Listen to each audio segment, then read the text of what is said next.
యథార్థ గాథ story start చేశాను. 3 పార్ట్స్ వరకు చెప్పగలిగాను. ఫోర్త్ పార్ట్ చెప్పలేకపోయి నేనే కొంచెం గ్యాప్ తీసుకున్నా ఎమోషనల్‌గా.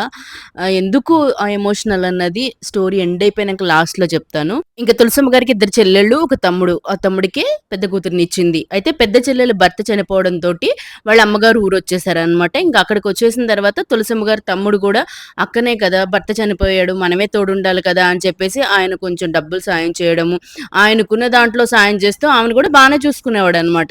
ఇప్పుడు తులసమ్మ గారి కూతురు గూడా మా పిన్నే కదా! కష్టాల్లో ఉందని ఆమె గూడా మంచిగానే చూసుకునేది. పిల్లల్ని తీసుకురావడం, ఇంట్లో పెట్టుకోవడం అన్నీ చేయడం. అయితే తులసమ్మ గారి చెల్లెలి బుద్ధి ముందు నుంచి గూడా గుంటనక్క బుద్ధి అనమాట.